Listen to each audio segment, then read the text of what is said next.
Welcome everyone to Total Nonstop Impact Talk for Impact fans, featured right here on the T9 Network. This is Trent and only Trent. That's it. It's just me today. It's a solo, and I don't like the big screen. How does J-Bone do this, guys? I don't like the full screen. I gotta do something about this, bro. I can't. There's no other option here. I got nothing. It's me.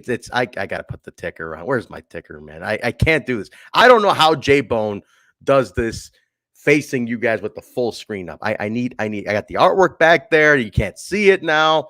I don't know what we're doing here, guys. I really should have. All right, here's my what is it, 95, episode number 95. Look, I gotta update all my stuff. All right, here we go. Here's my ticker. At least I can distract you guys with that. But that's about it. I got nothing else, man. I got nothing else to show for this. But what's going on, everybody? What's happening?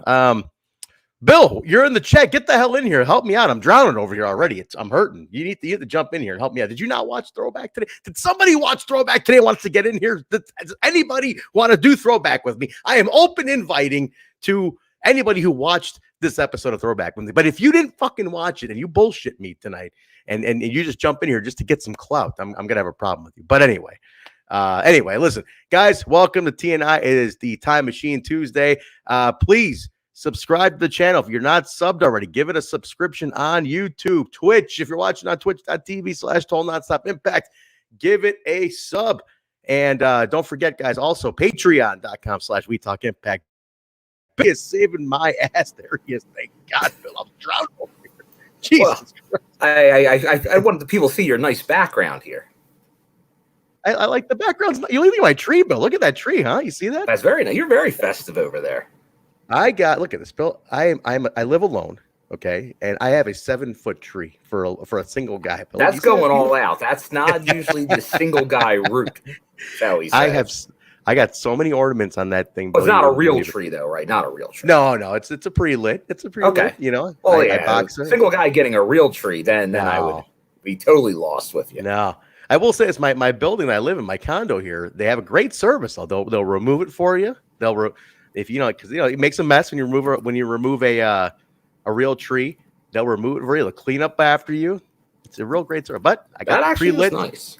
It's nice. I got the pre-lit though, but it's nice. I got a ton of ornaments on it. Got my lights I got lights in front of me here. I got a whole fest. I got my stockings there. They're empty, by the way, Bill. They're empty. So nobody's filled them with anything. But it'd be sure nice if they did. Yeah, seriously. I did a little gift shopping today. I'm starting to get that rolling. But what's going on with your world, man? What are you up to? Well, actually, I just got back. It's pretty much the last week everyone's in the office, so it's holiday party week. So I was out with one of our sales guys and cool. The other people in my department. So we've been doing that. So honestly, I want to be honest with everyone here. I did not watch this one today. You're killing me, so I know I'm forthright here. So specifics may be a little janky. I think it'll come back to you? Era. It might. Okay. I'm kind of throwing it in front of me right now, just to kind of get everything going again. That's fair. I'll let you because as we watch it, you might see something, and as we're talking, so you're gonna have to do the heavy lifting, which you were already doing, but no problem. Since you want it on air, I did see we did get some people. I see Punk was watching on the Discord. Yeah. Thanks to Truck for that. My buddy Punk Trace there, Eric Dioff. Big thanks again. He sent me an autograph photo of one of his favorite wrestlers, Allie Rex. Allie Rex, I didn't see her wrestle, but Mike Orlando was on the show I was at on Saturday. Really? Yeah, it's her husband. She was there. Obviously, she did not wrestle though. I'm not sure. Show? This was in Pennsylvania. It was in Broadheadsville, PA. That's the one where Moose and Jonah main evented. Oh, okay.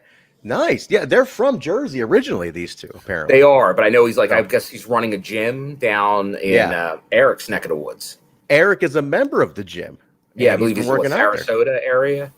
I think. Yeah, Eric, where are you at again? Tell us where you're at again. But Eric goes there every couple of days. He's looking great, by the way. He just put up some photos on his Instagram, and he went to the Shine show the other day, so he looked great. But yeah, D-Back, another great support. All you guys. Oh yeah, there you go. Yeah, thank you, D-Back, for watching. I appreciate you guys watching Throwback. Throwback's a very niche crowd, man. It's very niche.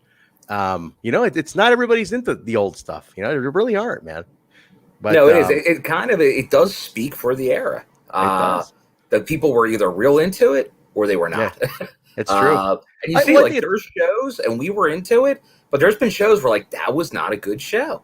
If someone was tuning in for their one time, that could have turned them off. Could have been. Also, Bill, they're 20 years old too. There's some people they're just not into watching 20 years old. It's tough. Yeah. Even with, you talk about the up north, like, and there's great shows, but a lot of people, the greatest shows that people think ever happened, like the greatest WrestleManias or stuff like that, or like even like old NWA, WCW, like the War Games. I would wear out my VHSs as a kid watching some of those matches. Oh, yeah. But when's the last time I went back to watch any of them? Probably when I was a kid. That's the thing. I love them, but it's, as an adult, it's time. Do I have the time to go back and watch them? I'd love to, but it's not the top of my list. Go ahead, and that's why I know you and Jay always try to get, like, what's the thing to really show for this throwback, because maybe that gets interest. Like, it's like, oh, okay, we got a Vince Russo angle going on. We got something with R-Truth going on. We're on the Truth Killings, obviously. But is that something to get people interested? Because that's the thing with these things from 20 years ago. It's what's going to impact you today. Like, one thing that I didn't get a chance yet to put out there, but do you remember X? Oh, yeah, PCO. PCO. He was on the show on Saturday. Was he really? And the dude is still going, like, he's still doing the moonsault. And this is in front of how many hundred people? And he's doing onto the hardest part of the ring, onto the apron. It's crazy. Bring him back for another run. I'd love to see Josh do like the Suzuki thing with PCO. I would after Jonah. He's a free agent now. Why not? Former ROH world champion not long ago. The dude's probably 54 or something like that, and still doing it. I think it's exactly 54. Somebody called him Pro Wrestling's Frankenstein, and I'm like, that's a great. Well, that's his gimmick, Frankenstein. It's like, is it really? He's not human. That's his thing. When he when he kind of was reinvented with Destro, and they put the car chargers into him. Like, so they do come. Okay, so that's the thing. Yeah, like, he comes out to, like, he's alive. He's alive. Oh, I think it's great. I think it's fantastic. I'm gonna take the ticker down because I like. He'd be great on AAW as well. Like, I think that's guy. He's over. He gets over. Like, he did not, like, he puts over the local talent after doing all this stuff. But I'm like, I just stand up after it. Standing ovation for PCO. Really? And everybody's PCO. I'll talk to Danny, because we did talk to him a while ago. He worked in Indiana. He called us. Something didn't work out at the time.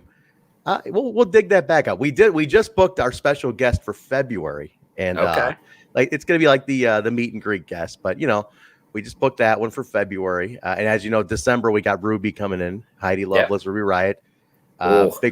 Big old meet and greet. That's against Josh Alexander. Guys. Yeah, that's interesting booking, man. I'm either gonna love that, or I'm gonna have some beef with you.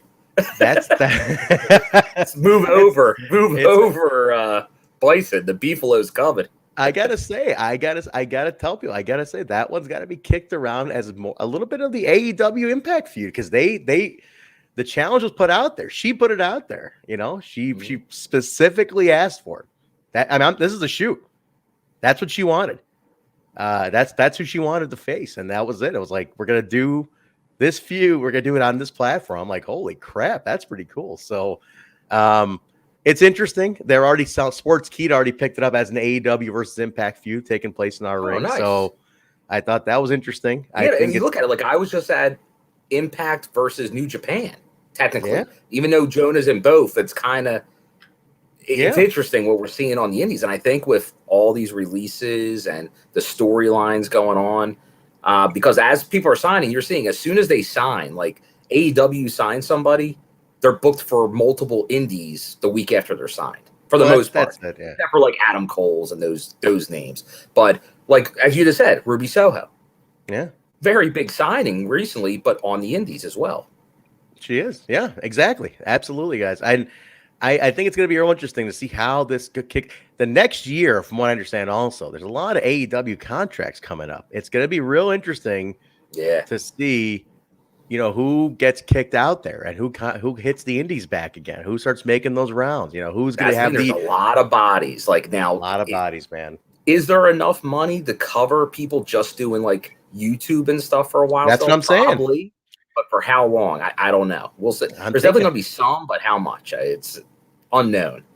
That's what I'm thinking, man. You might drop a few tiers down for contracts. You might let a few people loose. It's gonna be interesting. That's the thing. It could be like the old Impact throwback, like the stuff that happened with AJ and Joe, where it's like, we'll keep you, but you're gonna have to take a little bit of a cut or go to this level. Right? Are you okay with that? There's not many options, unless you think you can go up north or go to Impact or New Japan. Maybe there's really not many options until whatever happens with Ring of Honor in April, but it seems like at best we know what they're going to be is similar footing to a lot of the other independents. Yeah. Were you there, by the way? I asked you in the chat. You didn't respond. I was not. I was at that show instead, the PPW show. Okay. Moose president. Moose the best rules. Speaking of old school TNA, we do have to report at the top of the show the passing of Jimmy Rave. Jimmy Rave did pass away yesterday. There was, we knew he's gone through a real rough year. He lost 3 limbs. He's had his demons and whatnot. So he did pass away yesterday. There's a GoFundMe up. His daughter actually is organizing this one. He has 2 kids. His daughter put one up. So J-Bone, he's not here today. J-Bone also lost an uncle this week, guys. So definitely please reach out to Jay and give him your condolences. He's having a rough week. He thought he could make it today, but he's feeling it just got the best of him. So even while he's because I know in our little discussion group, I only saw it earlier before I left work, and I saw that he's like, oh, I can do that. Like he was going to try to do it. So I thought everything was taken care of until I got back, and then all of a sudden I saw these messages where like Trent's like, I'm alone. Is anybody coming? he messaged me on the side. He's like, I thought I could do it. I'm feeling real overwhelmed. I think it just hit him. He's going through some tough stuff. Because I know you even said like maybe don't pass by the show tonight. Maybe don't do the throwback at first earlier. Yeah. If he was feeling too much, because I thought maybe if you wanted to skip it, I was okay with it too. But he's open for it. So and next week's holiday week, and it's gonna be a little rough. So we may end up skipping next week depending on how busy people are. So I figure we can get this one in, and we'll see how next week goes. But yeah, Jay definitely had to skip it. But please, guys, reach out to JBone5150 on Twitter. Give him your condolences. He's got some stuff. Papa J-Bone's going through some stuff too. So he's got a lot going on right now. So, but with all he's got going on, he still put this together. So I'm going to play a little video. He did put a little tribute video for Jimmy Rave together. So he wanted to put a 10-bell salute. I'm going to play that real quick right now. So this is for Jimmy Rave, who just passed yesterday.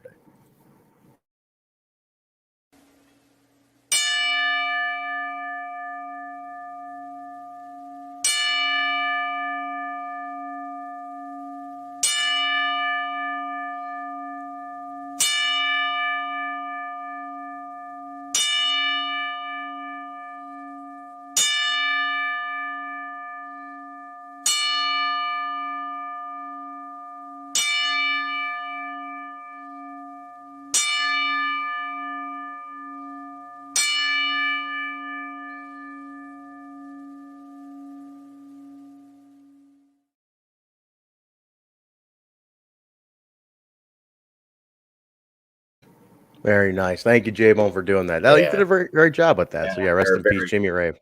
Yeah, very well done. And it's the same. Rest in peace, Jimmy. I know, I don't know if we all did, but I know J-Bone, myself, we all had a little correspondence with Jimmy, earlier when he was going through some of that. He started following the podcast, was kind of putting it out there. Recently on the throwback, I don't know, maybe 2 months ago, maybe 6 weeks ago, they had those Pint Size All Stars did a Jimmy Rave that was also to go out and support them. So I know a couple of people got them. If you got them, I'm sure that will now go into this fund that's out there. Because I think what I heard is the GoFundMe, it evolved from that previous one to this one. So definitely anything you can do to help with that is appreciated. But that was a real tough road he had the last year. And then tough. I think that she even put out the daughter even more, we knew there was issues, but even more like that he was struggling with over the years. So definitely that's a very tough road he had to battle. And wish the best for the family during all this.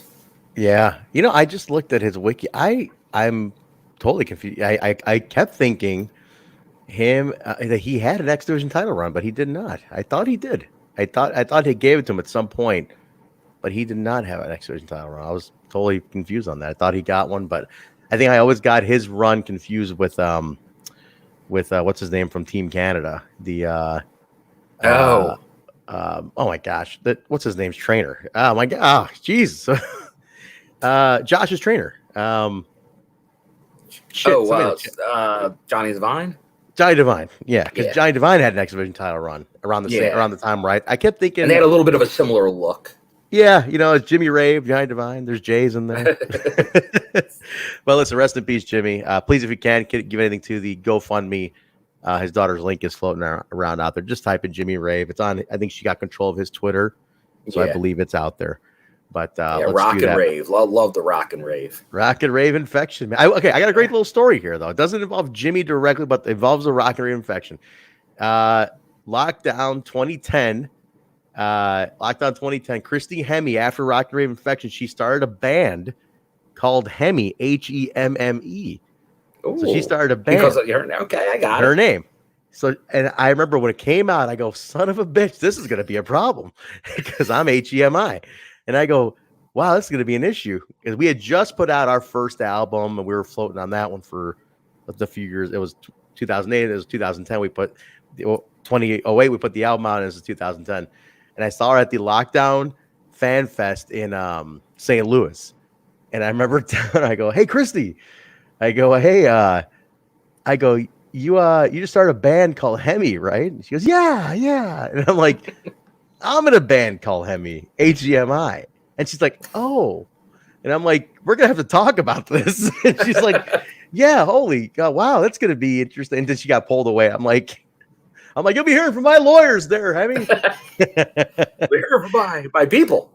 I met Jimmy, though. I met him at some fan fest one time. And I talked to Danny today. I asked him, I said, you're working? He goes, yeah, I worked him about 4 times. So he goes, always nice, real nice to me. He said he reached out to me 5 years ago randomly just to see how I was doing. And he goes, usually when wrestlers reach out, they're looking for work. He goes, didn't even ask for work. He just reached out and say how I'm doing. But he's like, we worked 4 times. But just to say hello, the last time I heard. Yeah, what year was his last match? Because I felt like I think I saw him in like Chikara or CCW.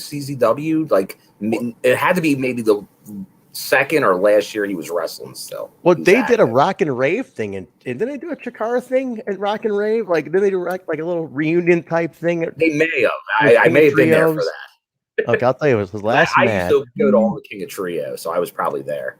Dude, his last match was 2 years ago. It was Rave and Monster Mac and Azrael wrestled Young, Dumb, and Broke. It was those 3 at CZW. CZW, were you there? I think I was at the show. That was it. That was the Cage of Death 21 in Voorhees Township, New Jersey. That's the one. Yeah, that's his last match.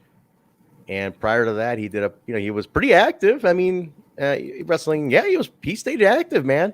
I felt like I saw him randomly here and there, not all the time. It'd be like, oh, Jimmy Rave's on the show.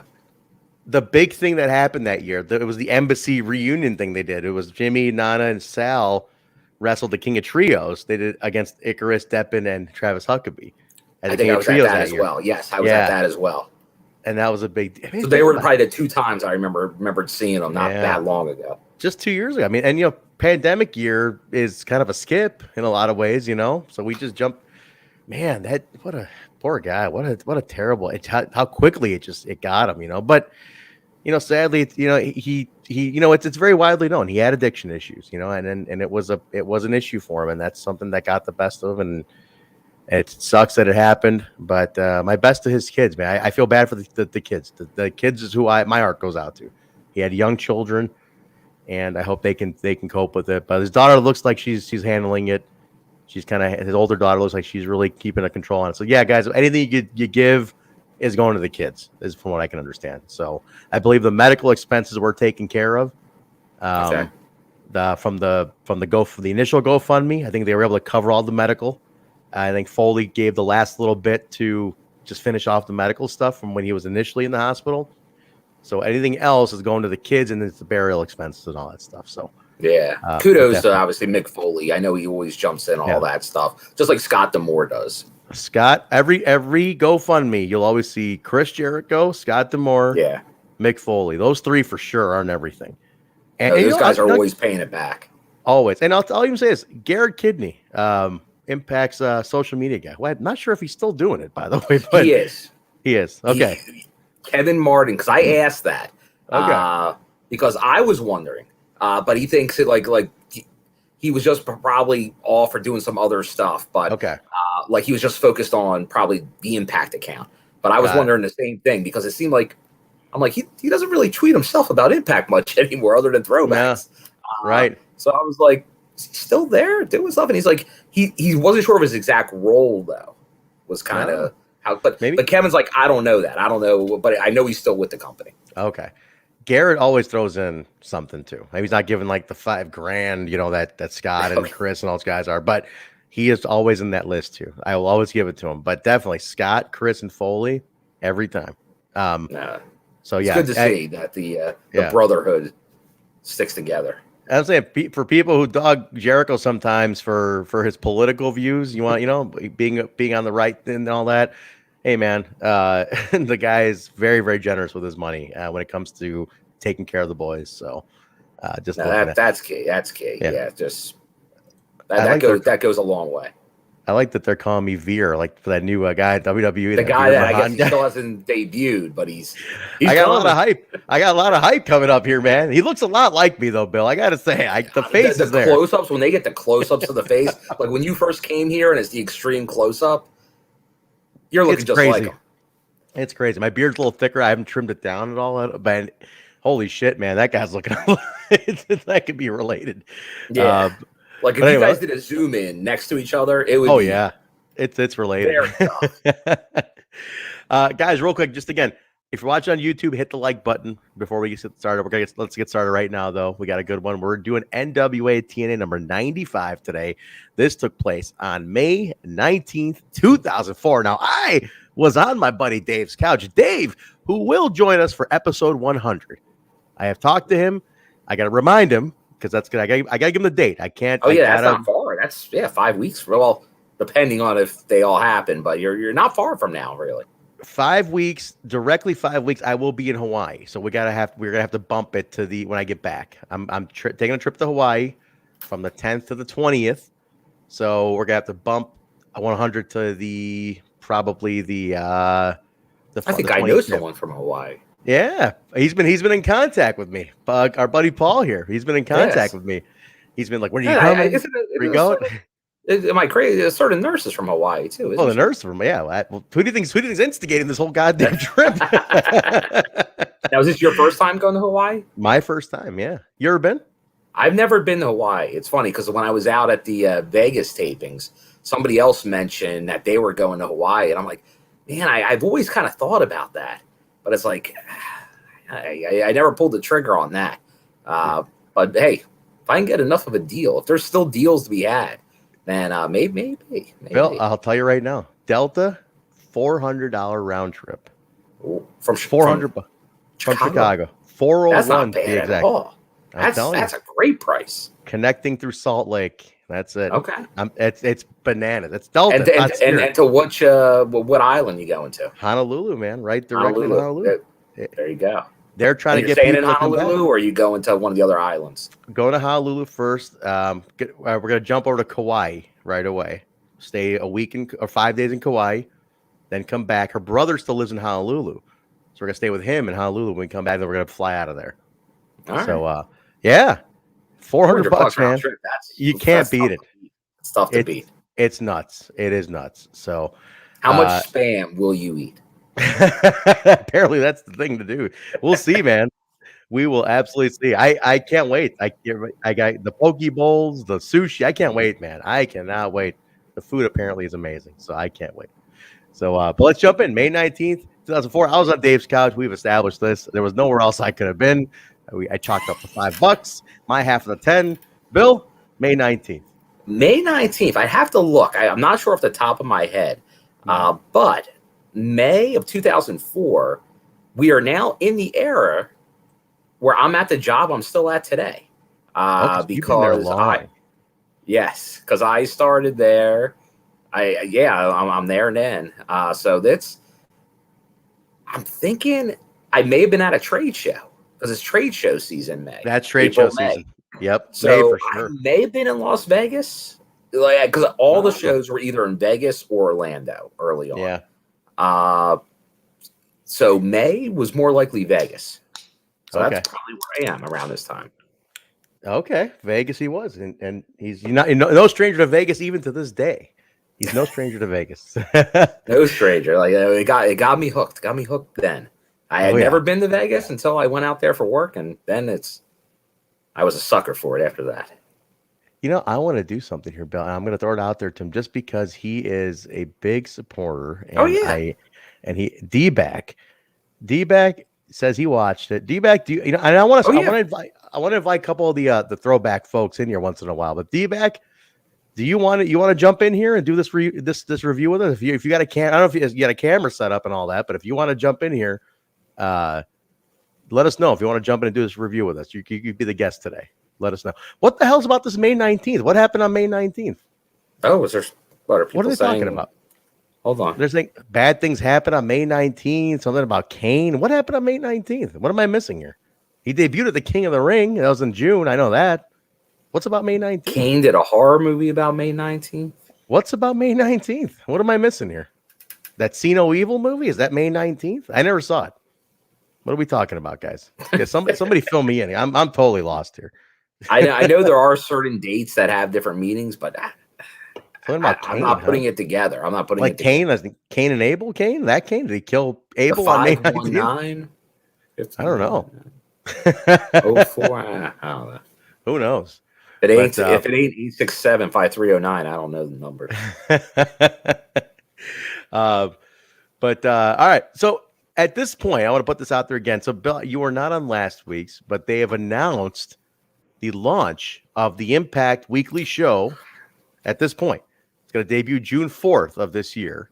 Okay, so we're not far from it. We're not far. It's coming up. They're going to be so. I thought the gap was a lot shorter. The gap is 3 months, and they're debuting in June and they don't leave Nashville till September. So they do double duty. So come June, today even mentions it. He goes, we got 3 shows that are going to be airing.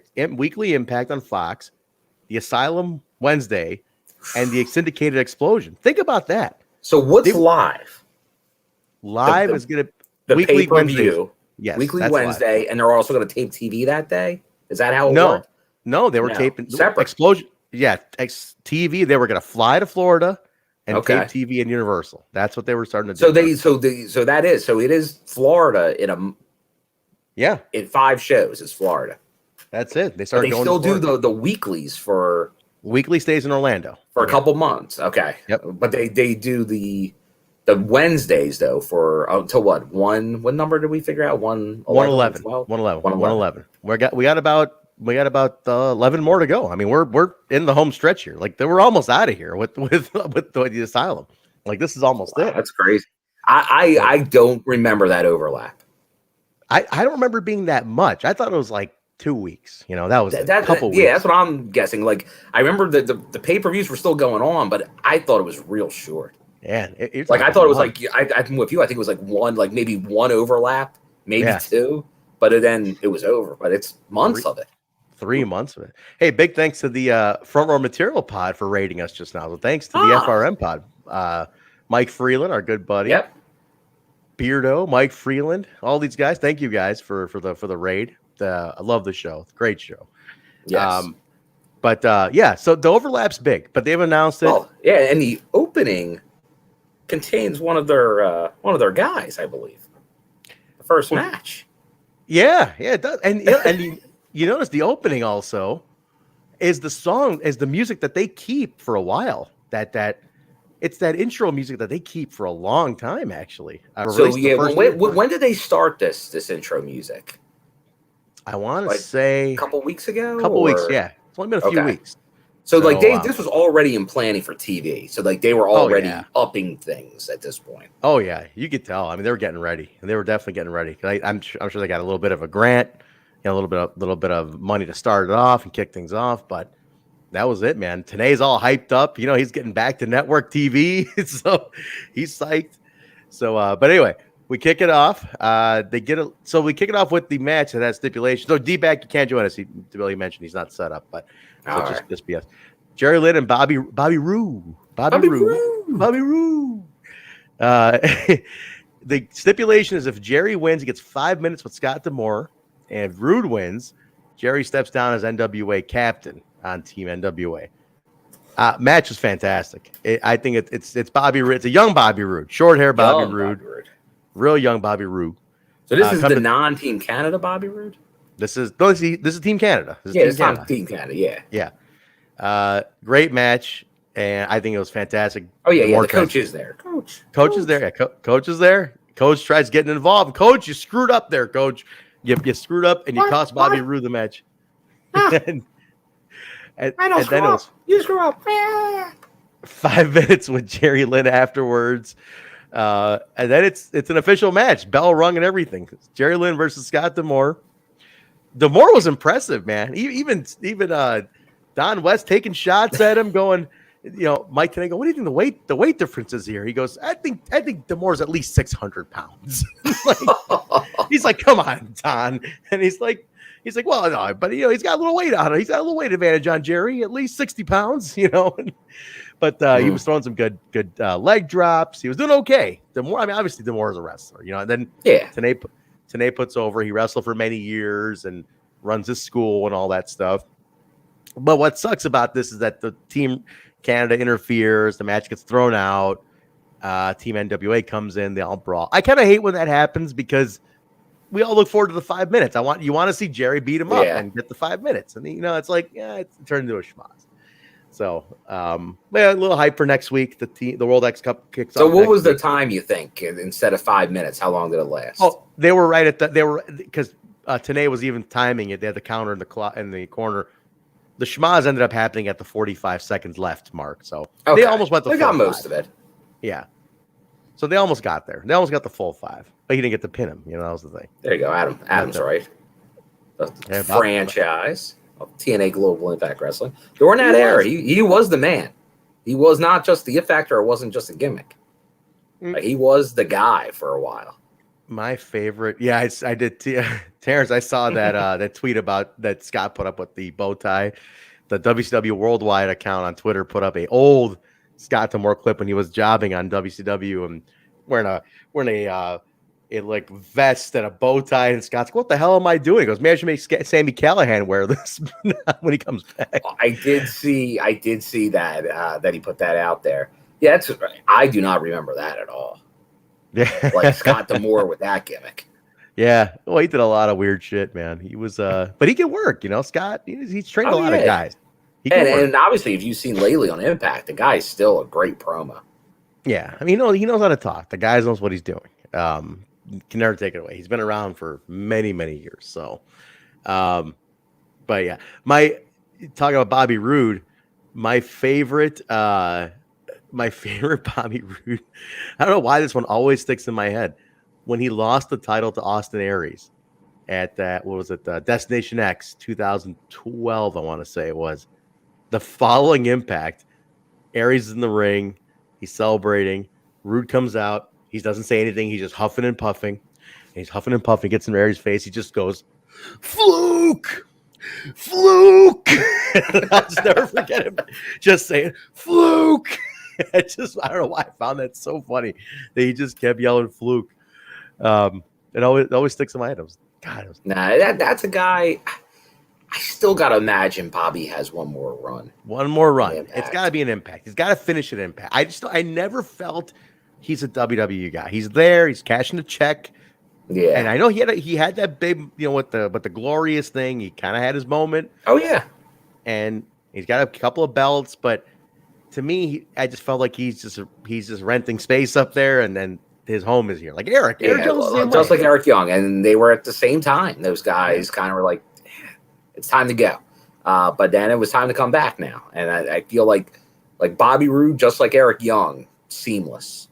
Like even though so much time has passed, it doesn't matter. Can you just imagine? Like Cowboy, James Storm, you can always just throw him right back in. Yeah, these guys are fabric of the company. I just feel like Bobby at this stage, like what would he be about? Maybe what is he 40, 41 maybe right now? A seasoned Bobby Roode to come back that final 3-4 years, 5 years, but whatever he can go longer than that. He's in great shape. But that last run, let's say he comes back in the next 3 years or whatever. But a seasoned Bobby Roode leading that roster, I mean, just top of the top, like that locker room leader. Oh my God, he would be phenomenal at this stage in his career. Like kind of like what like how Savage was when Savage went to WCW at 42, 43, whatever, and he worked with like all those young guys, Page and Booker T, and he was like that seasoned vet who came and just he was like real fucking peak at that point. He looked great, and he was making all these guys look phenomenal. That's what Roode can be. Roode can be like what Savage was to WCW. I feel like he can be the same way to Impact. But let's keep going. Scott, my bell. Scott Hudson's about to appear. Scott Hudson with Vince Russo talking about the Deadly Draw, bro. And the Deadly Draw is the main event tonight. It's the NWA title match. It's a 1-on-1 for 5 minutes. Then it becomes a triple threat for 5 minutes. Then it's a fatal 4-way to close it out. Russo then pulls out a list of the usual suspects, and he says if any of them interfere, fired on the spot. So he says, that's it, you're out. If any of you people interfere, you're done. The usual suspects are Kid Kash, Dallas, 3 Live Crew, James Storm.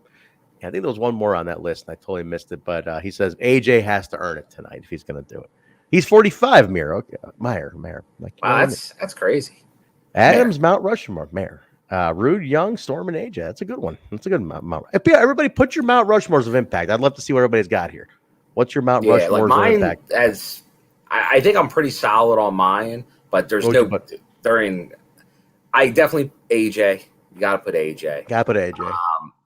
For me, I have to put Kurt Angle on mine. Yes, absolutely. I have to put Gail Kim.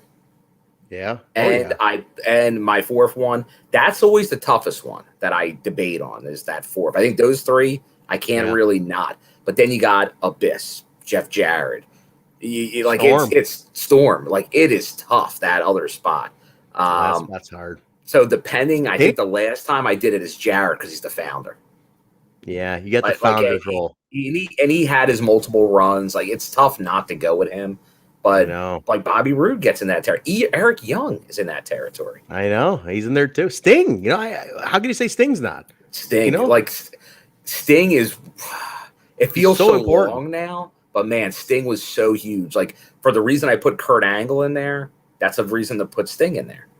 Sting legitimized, honestly, not far after Sting is probably the guy recently in the news, Jeff Hardy.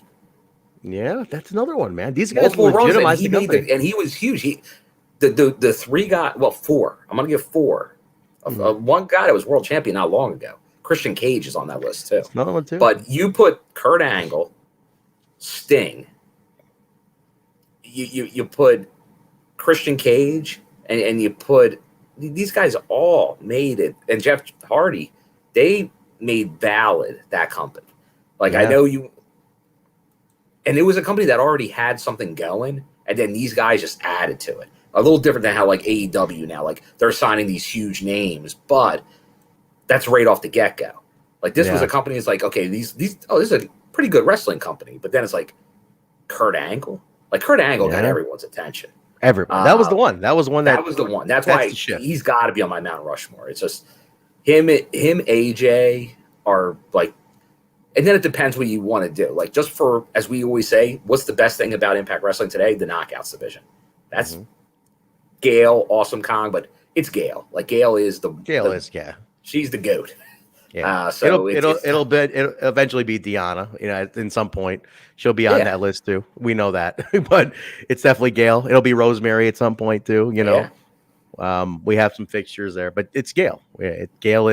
She's the lady. She's the first lady of the company. Look at Abyss. This was there forever. Like it's hard. Tough. It is tough. Give me like 13 slots. I can do it.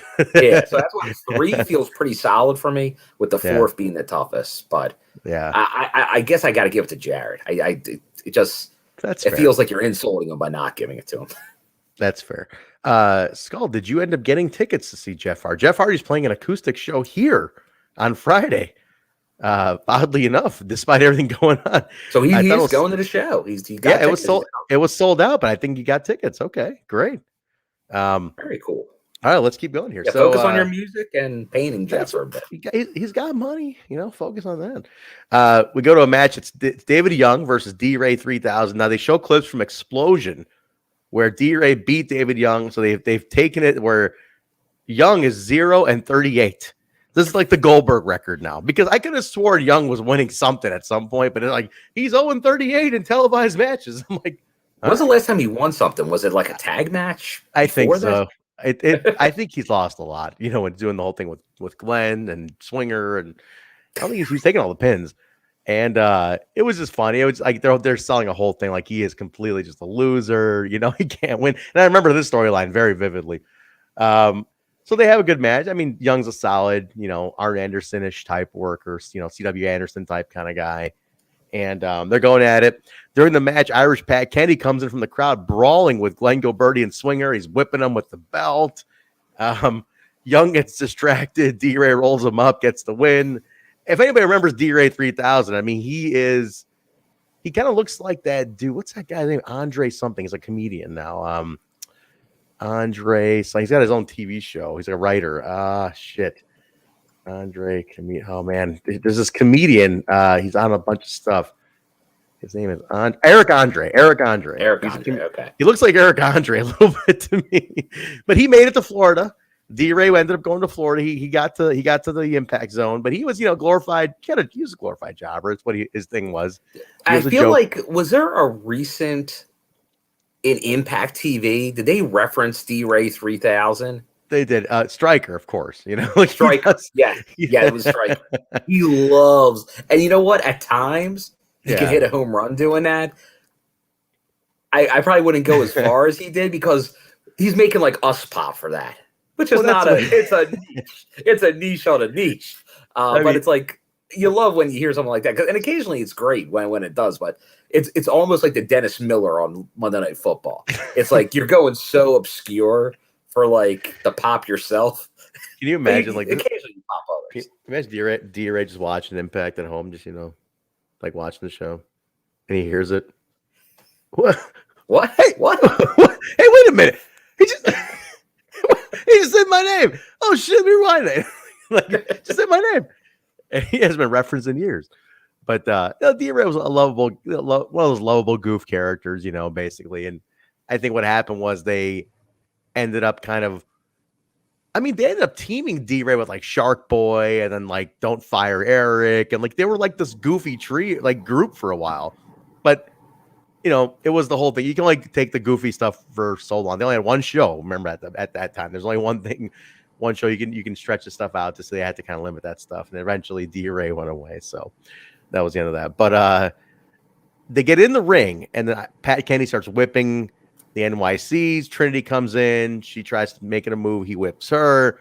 Young is sitting in the corner and like contemplating doing something. And he doesn't. He's just kind of sitting there. And then like Tanae's like, he's sitting there like the cigar store Indian, not doing anything. Like he's just sitting there. He's like, do I help him or do I not help him? What do I do? Which way did he go? And like he's just looking like really awkward. Like it went on for a while. Him just standing there, not doing anything about it. Everybody's like, do something or leave the ring. I don't know. I mean, at one point I was like, all right, I get what they're trying to sell here. Like he's conflicted. Do I help my old friends? Do I help Pat Kenny? But at that point, just like, I don't know. It went on way too long. But eventually security comes in. They get control of it. And then Young didn't do anything. So that was it.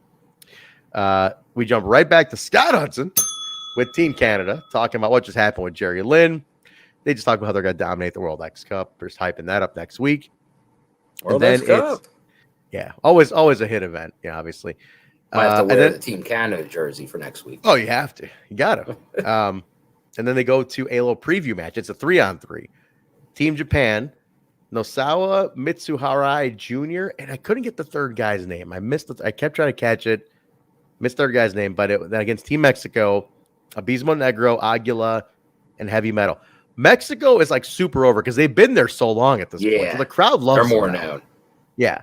The crowd just loves them. Also, it doesn't hurt that, Aguila was S.A. Rios. He's been there. And then, Negro Heavy Metal was huge in Mexico. In Mexico, yeah. But also, these guys have been on TNA for the last, 3 months. So the crowd, already knows who they are.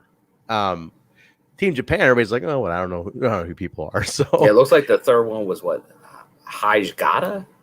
Hijikata? Ryuji Hijikata. Okay. Yeah, I kept missing the name. I couldn't catch it.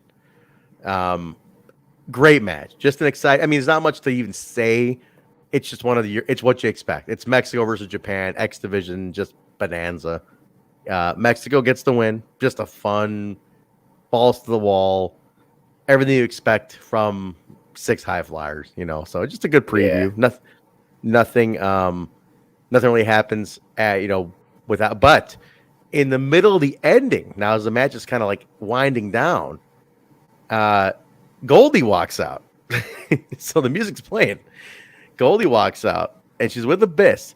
She grabs the mic off of Today and Don's table, and she starts disrupting commentary. She's looking for Eric Watts. Where's Eric Watts? Where is he? I got my own money. I don't need him, And Today and West like, what the hell is going on here? And Today just starts calling her out. Goes, what are you doing? What's the matter with you? You're going nuts. And he's calling her. And then Don's like, what? You've gone crazy. She goes, oh, you're calling me crazy? She goes, you know what's crazy, Donald?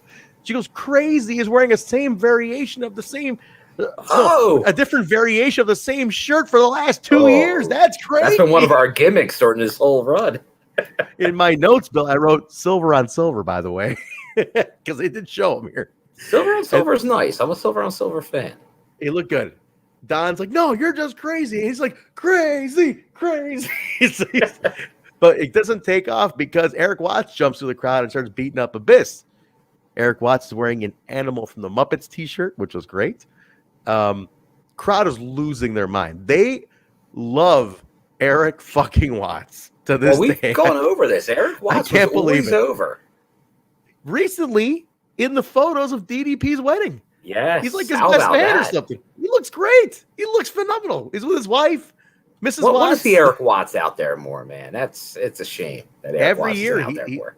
He's at DDP's Christmas party. I see him every year. DDP puts up the Christmas photos. He's always at the party. And now, who's rubbing shoulders with DDP? Gia Miller and Ace Austin are best buddies. That. They're hanging out. What? I asked Ace. I go. When did this start?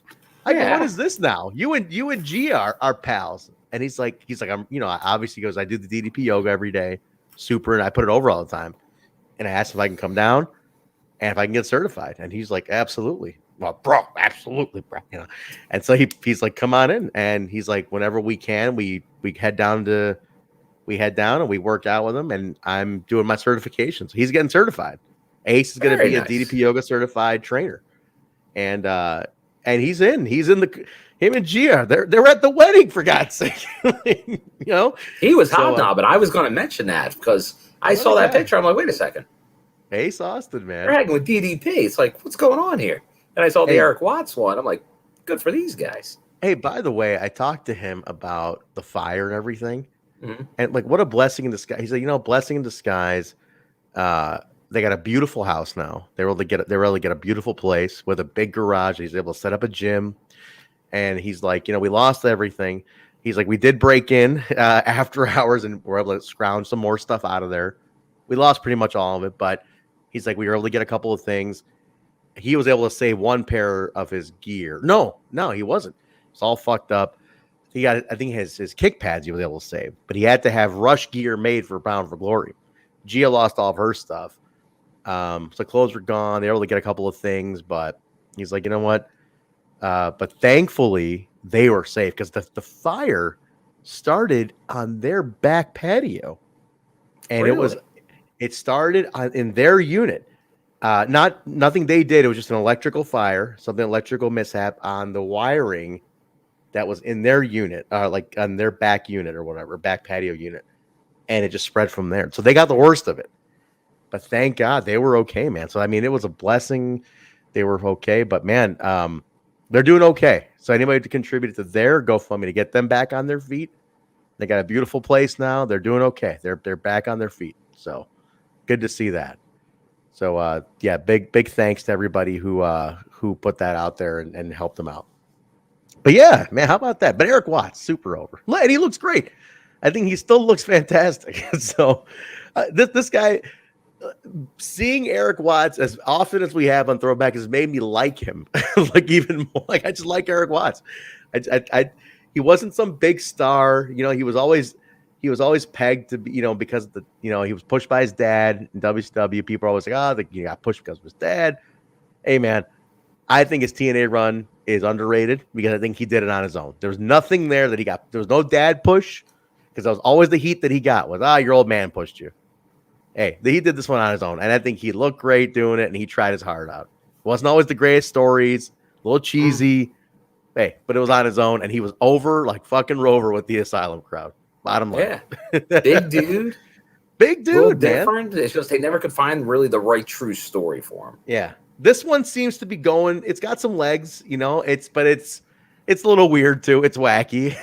Well, that's the thing. His stuff's always a little wacky. It's wacky. Because like they'll either go full serious, full comedy, or then they'll kind of go like the little mix here and there, and then it just becomes goofy. Yeah. I did like the initial him and Goldie story when they were just like, you know, power coupling it, you know, kind of arrogant heels. I did like that. That's when I think he was at his best when they were having some feuds, but yeah, when it got wacky at times. So, but yeah, what the hell? I think he had a good fun run. And then we go to, so they brawl, and then that was the end of it. They brawl out. And then it's match 3. It's the best of 3. They called it, so I forgot they had a name for it, but it's match 3, Sonjay and Red. Winner gets the X-Division title shot against Frankie. And so Kaz comes out. He goes straight to the commentary.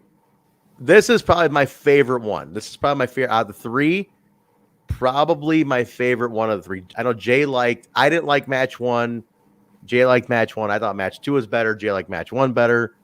I think I'm going to ask Jay. I think you watched the episode. I think 3 was the best one.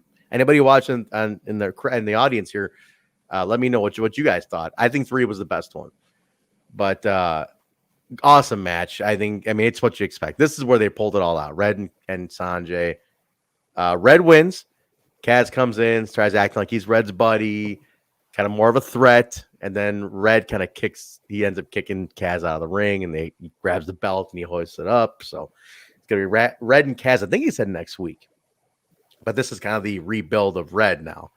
This is before the injuries, so this is still peak Red. Yeah, speaking of, Red was supposed to return in the main event of House of Glory this past weekend. Oh, but sadly, due to injury, he did not. Well, he got hurt. I didn't know that. What happened? I don't know the details, but I heard he got replaced at, I don't know if it was the day of or a day or two before, but it was because I think he was supposed to go against Tommy End, but then I think was it Buddy Matthews that replaced? It made that might have been who replaced him. I know Tommy End was there though. He ended up doing. He was. Show. Yeah. He still did the match. I think he went against Buddy instead of Red, with Red being. Gotcha. Oh, so he got hurt, huh? Yeah. I mean, because we keep thinking it's supposed to be No Place Like Home, and then it just keeps not working. I'm shocked they didn't just, when they started doing shows again, why didn't you just find a place for him to come back? I mean, Saban's there. I would have loved to see Saban and Red tie it up one more time. Can you imagine that? Well, Saban, I think Saban had more, I guess, recent runs. I think maybe they're not sure if Amazing Red, other than the TNA idea, is enough for people to know. Like, we all know who Red is, but the average guy. But this is where we always talk about. They don't use the library enough to remind you. You know, like if that and the influence Red is on everybody, that's enough reason to use them. You got all this video where you can just pump out Red ECO. Let's get something going here. Pump the material. You have so much red. You can just pump your social media and your TV with some highlight packages. They used to be great at that. Maybe if they do another Destination X, then at some point next year, that would be a great way to bring them back. That's a good way to bring a lot of old X Division guys back. You know, that's where you bring back some guys where it's like you haven't seen them in a while. You know, like you bring in SATs are back. You know, bring them in for something. Bring in Red. They were just back as well. So yeah, it's interesting. So you're seeing some of this. Red was supposed to just come back. I'm guessing that's momentary. Maybe I got to look into it. Maybe the next House of Glory show. Yeah. But yeah, SATs just had a match back. So the throwbacks are coming back. I mean, it's throwbacks are in, man. Like that's what this is now. I mean, you know, because you can see the new guys. Like I'll give a perfect example. Sky Blue, right? She's a hot star right now, and everybody loves her. You know, Bill, last weekend in Chicago alone, she was on 3 indies between Friday and Sunday. Now, what's the must see aspect here? You know what I mean? Like, there's no like, man, I gotta go. It's like I'll see her. People are like, I'll see her on Friday. I'll see her Sunday. There's like, it's tough for the fan. Unless obviously you're just a huge fan of that person and you want to see all their matches. But you're right. It doesn't become a destination like I got to go to the show because it's my only opportunity to see this talent, which used to be the case a lot. That's what's happened with a lot of the talent today. You know, they're just taking all these bookings in a small area. Yeah, because they're going to, hey, guys like Sami Callihan. That was one of the things he bragged about on the indies for a while. He worked more than anybody. There was like a year where he had more bookings than everybody. I know. And we know that's a lot of different indie guys like that. Like, hey, remember AJ and the Bucks, they were making 6 figures just doing indie dates. I know. When they but at least they were going other places. I mean, she worked the same town. That's the one thing. If you just keep working the same town, but I'll tell you, right now, you're in it. That Chicago is weird right now, man. It's weird. Because I'm telling you, it's just people are like killing that town right now. Where they're brutalizing it. I just worry, like at some point, how much can you get out of that rock? Listen, you lived through Philly post ECW. You know how everybody came to Philly and milked it, and it took you guys a while to come back. It took Philly a while to kind of solidify it. Yeah, eventually the ECW arena stopped having wrestling shows. That's it. For years. It's gonna take something like drastic. And what kills me is like Milwaukee is dying for like a solid promotion. Like they have a couple of real shindies up there. They're dying for a fucking solid promotion. Skull's in here. He knows. That's my brother right here. We bitch about this all the time. It's like they're killing Chicago. And I would say the same thing. Yeah. I love wrestling. If there was shows running all the time here every week, I say the same thing. Like when MLW was running Monday, I'm like, great, but that's after a couple months, like the crowd, you could tell it's time to back off. Yeah, like the New York market's getting killed right now. Like New Jersey, they're just killing New Jersey because they ran the whole pandemic. But now everybody, like with stuff opening them up, they're all hitting there now. It's just too much. Like you saw AEW ran like 5 shows in the New York area, just like they did in Chicago. They're coming back here again. They're back here in 2 months. And I'm like, why do you keep coming here? Because they get that initial good ticket sales, and they're like, well, let's do it again until they don't get good ticket sales. But man, can you guys go to South Dakota or something? I'm sure they want to see some wrestling too. Fuck, like leave us alone for a minute. No, so it's great if you can move it around just to get some different markets to see what happens. But man, it's getting so crazy. I mean, and we're next to these. We're next to 2 other. I mean, Indiana's right over the border. The border's right there. Wisconsin's right there. I mean, it's like shit. Spread it out a little bit, man. And Paul, he's like, I wish Hawaii had wrestling. Yeah, fuck. Like I wish, shit. I wish you guys did too. No, I love the wrestling, and I know devoted fans that go to shows all the time that are like, I got to start holding back. I can't go to all these shows. It's the money too. I mean, and a lot of them like they aren't cheap. They aren't cheap. No, they're not, man. I mean, because with these better talents, guess what that means? Ticket prices go up.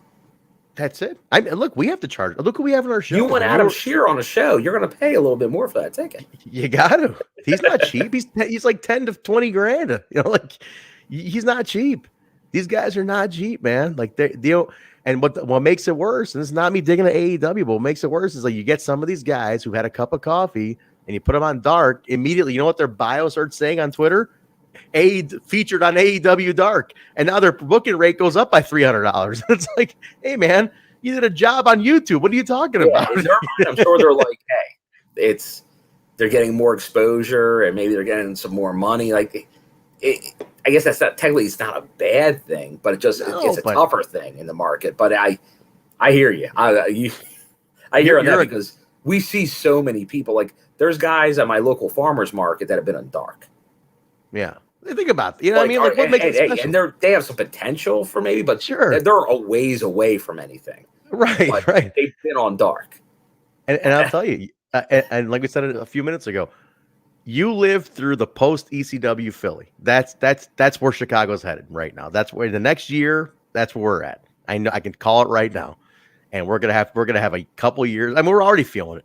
Because it's so, like I said, when Sky Blue is wrestling 3 shows in the same market in one weekend, there's nothing special to it. Like you're oversaturating yourself, let alone the market, because nothing is destination anymore. So now you have to go to that. So to tie it back to what we're talking about, you got to go to these nostalgia acts because now it's like, ooh, so-and-so is going to be at the show. Yeah, someone's showing something different. And that's why I will give credit to like promotion. Like that was in North Jersey, had the SATs. Nobody else had the SATs. Nobody's got it. I was like, hey, bam, go see SATs. So you got to get creative now because it's one thing to have all the talent, but with how much is on TV, plus how much could be in your local market. And I know some of the people here are obviously our friends over in the UK and abroad still have nothing. So like there's not much going on shows. And there's definitely states where there's not much going on. So we might be looking like we're complaining about having too much, but there is something to the fan. Like it's not as simple as you would think. Until you go through it, you don't realize it, how much it is, because you just burn out. You like there's that loyal. We talk about it. There are how many wrestling fans out there that watch TV? We know the number. There's only so many wrestling fans. Your cat that what is it? 2.5, 3 million tops out there, right? That's it. Fans are out there for TV. Now, in going to shows, that's a much smaller segment. Yeah. And how much and how can you burn those people out? Dude, you can burn them out. Big time. Big time, man. You burn them out quick by oversaturating your markets. And maybe they're all going like a lot of other businesses, like, hey, milk them now. Milk them all now as much as you can. Because remember, as you just went out on tour. Yeah. A lot of concerts are going to come back. Then it's going to be like, people are going to be, hey, I might want to go see the Foo Fighters that night and not go to this show. Yeah. Like these things are going to start happening. Like there's going to be the new Spider-Man movies coming out. Maybe I want to go to that and not watch or go to a wrestling show this weekend. It's going to happen. These are going to start happening. That's exactly what's going to start happening. And dude, 2022 is going to be very telling. Things are going to be opening up more. You know, the way things hopefully calming down on. I mean, obviously restrictions are for live events. I mean, they're happening. Things are open and things are going on. But it's becoming too much, and it's becoming way too easy to run a promotion. You know, $500 you can rent a ring. That's it. That's it. $500 you get a ring, and then you just find a place to do it. And it's just getting to be a little much, and you know, they're not realizing that eventually you're gonna kill your town. And it doesn't help when the TV companies overkill it too. When they keep coming, AEW coming here as often as they do, it just blows my mind. To me, it's like you guys got to be kidding me. When you're already coming here again, like you just did it. Make them miss you a little bit. I get it. You sell here, but shit, like you just did it. Between August and they did 3 shows in August here, for God's sake. I mean, come on. Like, there's other cities out there, guys. Go to California. You got to imagine a lot of that is the same people over and over again. And it's just, that's my word. Because even the most loyal fan, and I know a lot of loyal fans, and it becomes tough. Like, it's like, you're like, then it's like when you go, well, I'm not going to do this show. But then you're like, you know what? I didn't do that one and I was okay. I won't do another show. And then then your loyal fan doesn't start coming nearly as much as they used to. So that's the risk. I would say that to anybody. Like, you saw that happen, the Impact at the Impact Zone. You saw that, like, these things happen. And that was free. And that was free. That was free. Think about that. And guys, and you look who did well. MLW did well in Chicago a lot because the tickets were almost free. Right. Yeah, they were like $10 to get in. You couldn't lose. But they haven't come back in a while. They canceled coming back because I think they realized too. They were like, it's getting Chicago's overkill. It's like it's getting to be too much. Yeah. And guys, they wanted to go, but then they kind of knew that there's too much going on there for them. Guys, they get lost.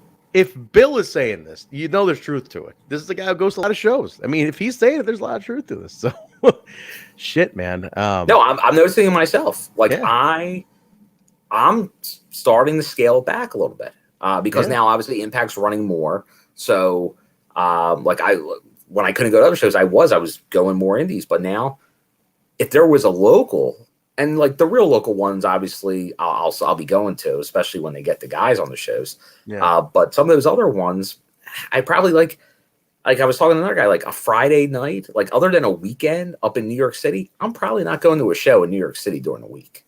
Yeah. That's just too much of a hassle. I remember, like, what was it when it was a Rockstar Pro Wrestling was doing every Wednesday night at their school, right? And like a local, they're like kind of like the Asylum was doing, like you have your, if a local did like a Wednesday night, like an hour and a half, 2-hour show, you got your little local, get your locals to a couple hundred people. Those things are cool because it's for the neighborhood almost, That's fine. Then you got like a feature show that comes through, and that's your like bigger show for the weekends. But man, when there's something every weekend and the same people are on it, and it's a lot of them are the same, and like, it's great. Hey, I like a lot of the talent. It's great to see, but you're right. It is usually so. It's almost like certain someone's gonna have to be on there to be like, okay, I'll go to this one. But if it's like, oh yeah, I might see that same group of people every weekend. I'm just like, what's different? The three letters on the banner. That's the only thing that's different. A lot of times it is. A lot of times it is. That's it. I know there was a company I ran here last week called Prestige Pro Wrestling. They ran out of the arena where this lucha company, Gali Wrestling, runs. They ran out of there, and apparently the roster was a mirror image of this company called CSW, Chicago Style Wrestling. And I said, what was the difference? It was the exact same roster. The exact same roster. I mean, maybe a couple interchangeables. And I said, what was the difference? And I asked my buddy who went to it, and he's like, well, it's kind of like they work together. And I'm like, but then what? Why have two different promotions? Why have two different ones? Why not just make a good solid one and you just run a solid show per month? And it's just stuff like that. It's like, and you're stretching these very few dollars that are out there, and you're stretching them way too far, man. And I don't know. It's crazy to me. And 2022 is going to be very telling. It's going to be very, very telling what happens. Yeah, like there was definitely pent up demand when no one could do anything for a long time. Fusion. I get it. Yeah. Okay. But I get why everyone's like, and especially promotions that were shuttered, get some money. Mm-hmm. Get going. But now there's so many options out there. It's way too many. Way too many, man. So we'll see where it goes, man. But we're almost at the wrap on this one, but let's all right. Let's go. So yeah, we got so Red wins. That's all stemmed out of the Red conversation. It did. We go to Scott Hudson, James Storm, and Dusty Rhodes. Storm totally botches his story about your damn luck line on this one. He completely botches it. He goes, "That's all about luck." And you know what I say about luck? Sorry about yours, luck. And he was like completely fucking. He totally screwed it up all up, like live TV. Botched it. Then they go to Dusty. Dusty got a great promo. It's just you could see Storm like, yeah. Well, speaking of Storm, I saw him recently. Did you? He's selling houses. Well, I didn't see him recently, but on like social media, he's closing deals with his house. So the real estate's working out for him. So his wife is a real estate agent. I think he's doing it on the side. His wife probably got him into her agency. So now he's like listed at it's like wrestler, actor, real estate agent. Yeah. It's perfect. I mean, you make your hours and stuff like that. But yeah, his wife was like the Pens. He's like David Penzer now. Pens doing it too. But good for him. He's doing pretty good, man. I'd buy a house off of James Storm. Why not? There you go. The cowboy. You got to take a picture with the belt when you close on a house. Why not? And then hey, it's sadly I know you went through it before when you were looking around. If it doesn't happen, he'll just keep telling you. Sorry about your damn look. Can you imagine? You got a couple. Congratulations. About your damn look.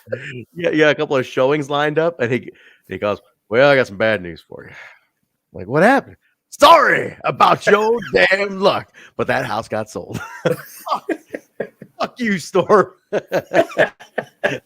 Oh, you'd mark out if he told you that. It's like, that's the best way to tell me. I was like, you know what, Storm? You know what? Sell that house, brother. Just let him have it. Just let him have it. I would. I'm like, forget. I don't need it. Then we go to the match. The Bunkhouse Brawl. Storm and Dusty versus Kash and Dallas. The match was phenomenal. Phenomenal. This was wild. It was NWA Bunkhouse Brawl. I love it. Storm and Rhodes win by, at one point, when a Kash gave TNA like a pipe to hold, and TNA's like, "Why are you giving this to me? What are you, And then Dusty's boots were on the table too, and he looks at the boots, looks at the pipe, like boots, pipe, and he gives Storm one of the boots. Storm puts on Dusty's boot, super kicks Kash, gets the pin. It was fantastic. This was a fun match. Andrew Thomas, by the way, terrible referee. Still terrible referee though. I wrote that. Worse, him or Roode? Oh, Rudy. Rudy's bad. Rudy's been bad. No, the worst is the other guy. The other kid. Posey, terrible. Posey's a goddamn train wreck.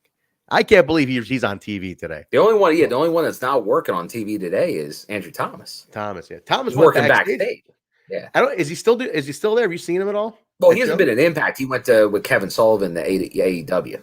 Oh, he's there. No shit. I didn't know that. Yeah, because he was there. Yeah, I think the last time I saw Andrew Thomas, I saw him in Philly in 2019. Like he was in, like he was on there. I forget when he was there. Like I know he was up in Canada. Because I ran into, I talked to him a few times up there. But yeah, he hasn't, like whenever I think Kevin Sullivan left, and I don't know if he left directly then or did one more loop. He may have did one loop after Sullivan left. Maybe. Because he may have gave them one more set of tapings to kind of like help maybe Eric and all transition out. But then I think maybe him and some other people left that next go around. Probably, yeah. I didn't know he started working for Sullivan. I know he was working production. I didn't realize he was working for Sullivan. That's interesting. That's what I believe. I'm pretty sure. Yeah. I'm pretty sure. Makes sense because I saw him in the Philly tapings, and I went up. I'm like, man, I remember seeing you in the Asylum, and he's like, oh shit. I'm like, yeah, dude. Like you're working backstage, right? You production? He's like, yeah, I went production. I'm like no shit. I'm like, man, Asylum days, day show one. I remember seeing you from those days. But all right, so where we at? We left off of that great match. This is one that I think is a forgotten gem of the Asylum. It was fun. Scott Hudson on the Bunkhouse matches for sure. Oh yeah. They start out bad. They're the early Bunkhouse matches. This one was just great. The chemistry was on. Kash sells for Legends phenomenally. Like he's again, Kid Kash. That's another guy. You give me more slots on a Mount Rushmore. He's a luckily he was at the last TNA show, the one in Atlanta. He did make an appearance there. But we haven't I think he was also booked for No Way Home. So I'm hoping in 22 we get the No Way Home, but I don't know. I don't know. I don't know how I was fairly confident we were going to get it back. Yeah. But now I'm not certain for some reason. I feel like they haven't been promoting the old stuff almost at all lately. So that makes me a little more hesitant that they're kind of not reflecting it at all. Because they're not doing it. And I'm like, man, you have so many gems where you can just remind people of that history. Yeah, they were teasing it more. Like they're teasing the knockout stuff a lot now, which is great. But that's what, remember, back then it was like we thought we were getting TNA as a show for 1 hour. I know. I'd still love to see that. But it just feels like there's no teases for that anymore like there used to be. It could happen because Mania's doing the 2 nights in Dallas. They're going back to the 2 nights in Dallas. They're going to do a huge weekend. So they are, and they definitely could do it. Like if they do a show, I think they will do No Place Like Home. I think it makes sense to go back to it.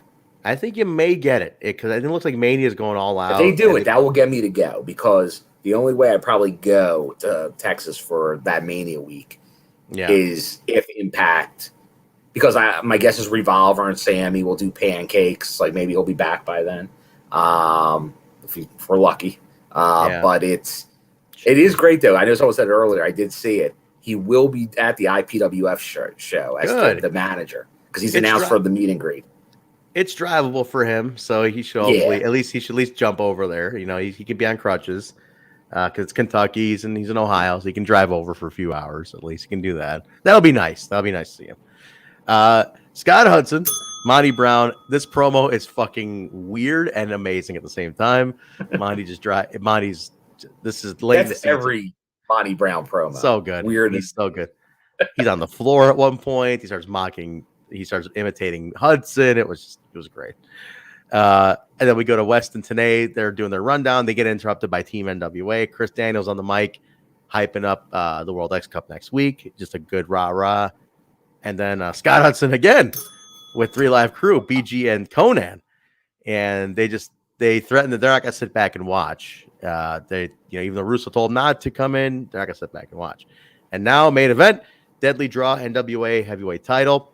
Chris Harris drew first, so it's Harris and AJ to start. They start, Ravens next, and then Killings next. So that's the 4. Going at it, it's solid. I mean, everybody's in. The real meat of this match comes in when Jarrett appears. Now, Jarrett wasn't on Russo's list now. Remember, Russo gave a list of people who shouldn't interfere. You'll be fired if you interfere. Jarrett hasn't been around, so he's not on the list. Jarrett comes in. He nails AJ with a guitar. And the finishing sequence was fantastic.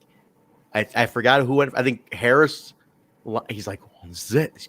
He's like, this is it. He's perfect. Like, he does his death sentence, gets in, goes for the pin, I think, and then Raven pulls him out. And then Raven goes in and goes for the pin, and then like Killings pulls him out. And then Killings gets in, does his finish, and then Killings wins the title. And this is Ron's second. Ron wins the title, and it was like but the thing was, what made it amazing was when Harris was setting up his thing, you thought he had it, because like he said, nobody was around. He was going for the pin. You're like, this is it. Didn't get it. Raven, you're like, this is it. Then like, this is gonna be it, because nobody was around. He had set it up. DDT, didn't get it. Then Ron finally got it. So it was done very, very well. I still think you wasted it on Ron. I don't think you needed it on Ron. He already had it once. You could have made Harris on this one. People were already upset about Harris being. I mean, you have dangled the Harris carrot in front of that Asylum crowd. Saban, I told us a million times that the crowd was really upset about all the times you kept dangling Harris in front of them, and you never gave it to him. And then Raven, obviously, another one. But the Chris Harris one, it's like, that was our guy. And he just kept teasing us. And you never pulled the trigger on him. And I think they just kept checking. They were like, come on. So that was it, man. Then they went off. There was a little confusion on the finishing sequence. The refs were arguing. Russo was in there with the belt. But then they declared the decision stands. Ron Killings is the champion. And that was it. So what do you think, Bill? Could they have given it to somebody else here? Like, did Ron need it a second time? He already made the history with the one, you know? Yeah, he made the history with the one, which was right. Like, that was good. That was a good way to get it initially. 3 Live Crew, have they gotten at this point? You need to give someone in 3 Live Crew a belt to get them back to, like, they were very over right from the get-go. Yeah. But have they gotten stale where they need a belt to make them look like something? I don't think so. I think they were instigators. They were around. They're messing with Russo. You didn't need a belt in there. I don't think they're a 3-man faction. There's no need for a belt in this. They're a little goofy. They're a little heelish. Are they too goofy? Does that give them more a serious look by giving them the belt? At this stage, they're more heels. They're way more heels right now. Yeah. I just feel like instead of being goofy faces, now heels with a title. Yeah, I don't know, man. It was a weird transition. I just feel like 2 for Ron. You could have made Harris. Harris. You could have made Harris instead of Ron. Yeah, but here's the thing, though. I guess you hate to say this is the cop out, but how it plays out. If it's a transition to somebody else, which he is, I maybe remember. Ron Killings makes more sense, because Chris Harris, would you have been okay with him just being a transition champion? In retrospect, looking back, I would love to knowing that was his only chance. Yeah, right. Like Josh Alexander, he won the world title. Yeah, it almost feels like he didn't, but he did. Yeah. So is that better than not winning the title?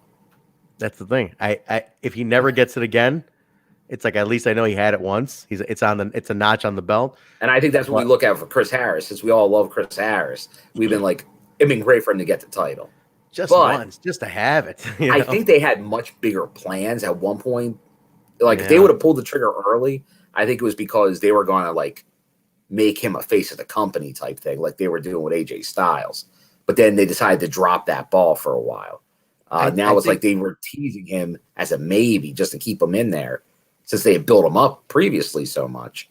But obviously, I think, and I've seen this a lot of times. I remember with Ring of Honor in the new, like they always were close to putting guys over, and then it'd be like, give it to Jay Briscoe. Yeah, he's safe. He's like safe. even look at Impact a couple years ago with Eddie Edwards. They could have went Ace Austin. Yeah, you're right. If Ace Austin, just like Moose, if Moose, there was a real possibility Moose would have left here without being world champion, but he is now, which is great. Yeah, Ace hasn't been world champion yet. I gotta believe he will be, but there's a possibility he maybe in a couple of years he isn't an Impact, and he never won the title. Yeah, then I'll look back to that and be like, maybe he should have won that instead of Eddie Edwards. Right. You know, like I think that's the comparison. I think about that with Chris Daniels with TNA. You know, yes, they never very much Chris Daniels. Like when he was the fans vote to have him take on Hardy before the UK tour. Hardy couldn't go on the UK tour because of the arrests. Yep. And you couldn't put it on always Daniels. Get hurt right before the UK tour. But you couldn't put it on Daniels when he had the match right before the tour. You could have just put it on Daniels. You would have had a champion in the UK. You had no title in the UK, but you didn't do it. You could have dropped it right back when he came back, but he never got it. He never got it then. You know, he wanted it at 40 in Ring of Honor later on, but he never got it. And it's like, that kills me. And it's like Chris Harris never got it. And I know Ron is a transition to Jarrett because that's clear as day here as well, because Jarrett coming in here. Yeah. I get it. But it's like, then looking back at that, did AJ need to be the title holder here? They set that up where it should have been Harris to win the title anyway. It could have been Harris who lost it right here to anybody. Correct. So, that was probably, looking back in retrospect, how it should have been booked. It's just a very big missed opportunity. The whole thing. But it's like they got, once again, it was like the way they were booking stuff. It was like they were going into shows. Harris is going to be the champion. Harris is going to be the champion. Harris is going to be. Then it's like they went into it like, nah, go AJ. I gotta push for Vince to get back on the show, because this is such a heavy time where he's really in the mix. Like when we had him on, it was early days, but I gotta ask about all this shit. Like, man, what the fuck was going on in 04? Like, what the hell happened here? Like, this is where I really gotta dig into him. Well, now obviously though, there's now big overriding factors of TV. Huge. Yeah, like the TV factor you got to look at now, because when you're going to TV. We talked about it early on. Why was Jarrett the champion all the time? You know why? Because you know what the name. Doing. Yeah, so Jarrett has to be champion for TV, or another name that people are going to know. Yeah. Sadly, Chris Harris was a being built homegrown. Yeah, and for a big TV product, like let's not get it. We just saw recently a new AEW came. Chris Jericho is going to be their world champion and kick off now. Now they got a new guy, like more of a homegrown, even though he was in Ring of Honor for like 7 years. But that's their main guy now. But a lot of the casuals probably still don't really know or that familiar with a guy. Well, look, that's the risk. That's the risk. You could see it. Their rate. I mean, despite what people say, ratings are reflective of that kind of stuff. Ratings are down because of that. You know, I mean, people don't know who he is. You know, that's a niche thing. Their ratings are down because he's not Chris Jericho. You're not getting the casuals who know Chris Jericho tuning in. You know, you don't know who this guy is. And maybe that's like there's a reason why, like, we always talk about hot shotting, and we're not fans of hot shotting. But when there's a known commodity that you can put the title on or something to get people interested, there's a reason they do it. Now, it might be a non-substantial, like, you can't have a long-standing pop. Like, it will probably only last like a week or two, unless they're a big enough name where it can carry you maybe even for weeks into months. But eventually, you gotta actually build up the rest of your product. It's true. It's true. And I'll tell you what, man, you think about, they're going to TV in a couple more weeks. They're going to Fox, and yeah, I mean they're clearly setting up Jared. You know, Jared's yeah, the guy. like honestly, like I know there's a big match tomorrow night on like AEW has Danielson going against Adam Page for the title tomorrow. If this really? was TNA, NWA-TNA on Fox Sports, the guy with the big name would win the title. Absolutely. But it'll be interesting if they do that or not. I'm trying to remember what they ended up doing that first show. Maybe that's what the title change happens. It could be because you want to give them something big, you know. That could very well be what it happens. I'm not gonna look ahead, but but that's funny, you know. But you know, and it's guys. At the end of the day, I mean, we can overlap, but it is business. It's a TV show. It's a scripted TV show. Yeah, because we know what we like and what makes sense based on what we're watching. But once again, we're a very specific audience watching this. Yeah, for what makes sense in a storyline. But man, you gotta. It's an interesting way to look at it because you just want those casual viewers. You want people stopping and being like, "Hey, I gotta watch what's going on." Then you have us that are watching storylines for a lot of, but these are still pay-per-view weeklies. A very unique concept. So you're really trying to, but now it's TV. The game's changed now. It is very much so changed. So interesting stuff. But that is number 95. Good job. So again, 11 to go. 11 to go till we are done. I mean, so it's going to take us into. It'll take us into about March. We'll get to the early spring with it, but and again, we got to delay a couple of weeks while I'm on vacation in January. But and like I said, Dave will join us for 100. But yeah, it's fun. I mean, but the interesting one's going to be the overlap weeks. I'm interested in those. I'm very interested in those because I do not remember it being that long. I don't remember. Do they show highlights? Do they That's show? What I'm wondering. I don't remember. I gotta imagine they barely referencing them. I really, because I remember watching them on TV immediately. So I don't think they reference them that much. The weekly pay-per-views, which is kind of crazy. I'm gonna text Dave in the morning and be like, "Do you remember what they did?" Because him and I were going at it on some old school shit last week. The Sonny Siaki and the kids thing, we were just dying about it again. Him and Desire, you know, in the park. We were dying. I was like, "Do you remember Sonny Siaki and the kids and Desire in the park?" He's like, "Holy shit!" He's like, he's still there in 04. I'm like, "Dude, he makes it to Florida." He's like, "Oh yeah, that's right." So like, we're dying. But like, I gotta ask him, like, dude, did they highlight Orlando? You know, on Wednesday, like last week in Orlando on Fox. This is what happened. I don't remember anything how they handled it. Now, I could see. Now, that's interesting how you just phrased it, because I could see them on the pay-per-views referencing TV. Yeah. But I don't think on TV they're going to reference the pay-per-views. I don't know. I don't know. I'm dying to find out. I can't wait till we get to June. So where are we at? So we're at May. This is May 19th. Right? Yeah, so it's we're almost there.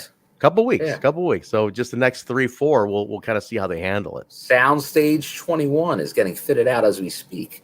Yeah, at this point, they're over there. The early sound with towel guy, double white towel guy. Oh my, that guy was great.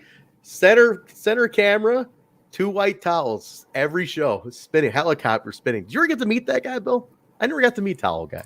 I don't think so. I think by the time I was down there in Florida, he was not there anymore. I never got to meet Tall Guy, but he was a fixture. He was definitely the fixture for the early days. But my buddy Gabe, who works at Disney World, he was down there when they first got down there. He told me, so when they were coming down, he was playing Pluto at the time at Disney, and he was telling me, he would set up some private stuff for like Chris Daniels and keep bringing his wife and kids, and like they were babies at the time. The kids were like little, AJ's kids, and I forgot the third guy. So he always do like a little private tours because he was he knew the wrestling stuff. So he's like, I'll take these guys. And they were kind of VIPs down there in a sense because they were coming in, they were getting their own time slots and everything. So he would show them around, get them on some rides and shit like that. And he sent me a picture one time, and it's like he's like, "Don't let this get out." And it was like him, AJ, and Daniels, and it was somebody else with them. I can't remember who the third guy was. And it was like all the baby carriages in front of him.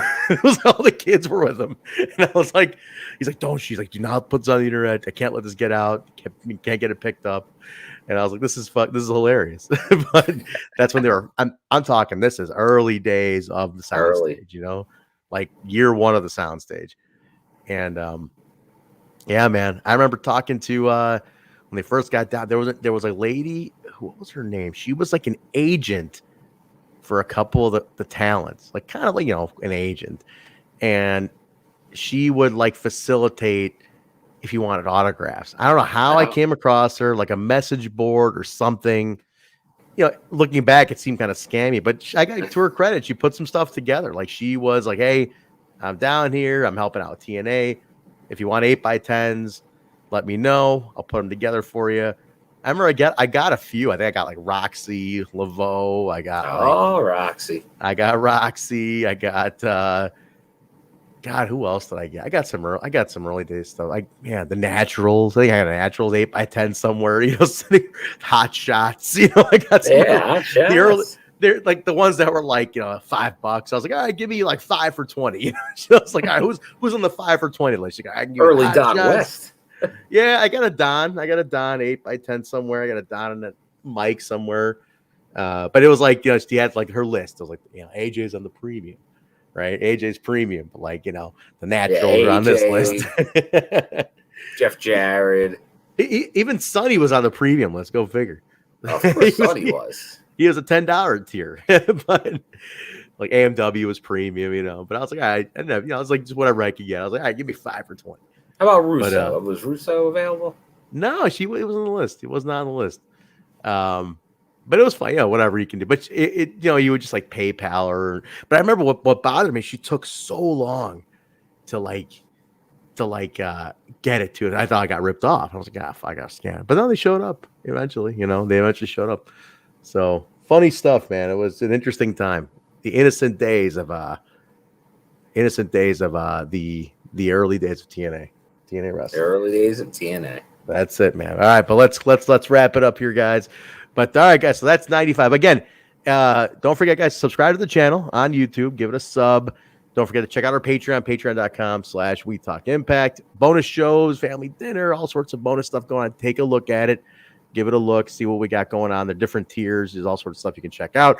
Also, guys, don't forget to sub us on Twitch, twitch.tv/TotalNonstopImpact.